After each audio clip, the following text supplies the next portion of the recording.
Hey, remember when the Democrats and their media claimed to be worried about the lack of confidence in our democratic institutions? As of yesterday, a Pew Poll shows that 74% of Americans are worried about the integrity of our election institutions, but it's not because of the Russians. Even before the election, the big tech companies were already working to censor their political opposition, but it really kicked into gear after Donald Trump ended up winning. Since then, anyone on any of the major tech platforms, and to the right of Karl Marx, has probably experienced some sort of censorship for their political views. My channel was shut down for 3 months without any explanation right after the election. After that, and literally during Trump's first State of the Union, YouTube took away my monetization for 6 months, again with no explanation. Don't tell me that wasn't done for political reasons. I'm not going to go into every example from all the major platforms, but needless to say, they're definitely targeting the little guy. Given the level of dedication that they've demonstrated in controlling the political narrative,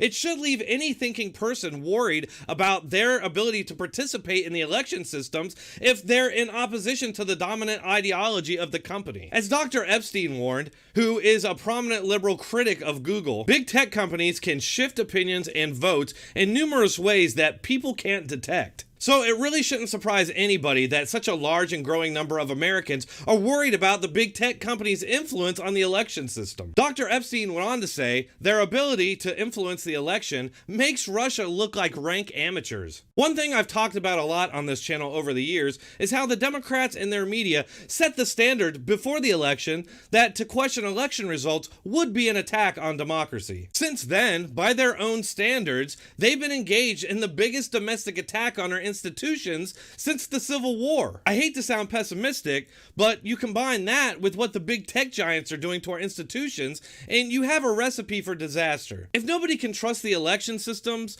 our intelligence agencies, the rule of law, or the so-called fourth branch, what exactly is holding us together? Stephen King once wrote, "Panic is highly contagious, especially in situations where nothing is known and everything is in flux. The world we live in today is in flux, filled with a flood of information that's often as much gossip as fact, making it hard to know what the real situation is, making it easy for people to panic and make bad decisions. The only way not to get caught up in that chaos is to have a plan allowing you to avoid dealing with empty store shelves, long lines, and in the worst case, desperate people. Use today to prepare.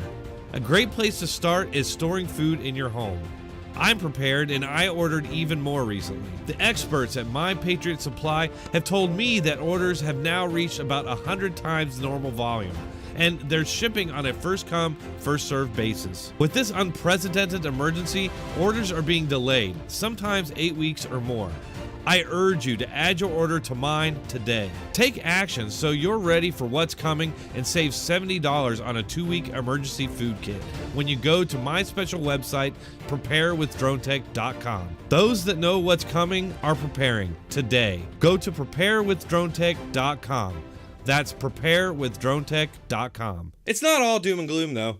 Recently, a billionaire Republican and never-Trumper turned Trump supporter bought a major stake at Twitter and is now eyeing the CEO position. According to Fox News, a billionaire Republican mega-donor has purchased a sizable stake in Twitter and plans to push to oust CEO Jack Dorsey, among other changes, according to new reports. Paul Singer's Elliott Management Corp has already nominated 4 directors to Twitter's board. The outlet noted that unlike other prominent tech CEOs, Dorsey didn't have voting control over Twitter because the company had just one class of stock, and he has long been a target for removal given Twitter's struggling user growth numbers and stock performance. It appears that Jack Dorsey's plans for ideological domination of Twitter is predictably backfiring on him. If you're hemorrhaging users and not getting new ones, you're losing capital. Who knew that banning people for stating undeniable facts like men aren't women would result in a tremendous loss of users? Back to the tech giants real quick. Do I think they'll meddle in the election?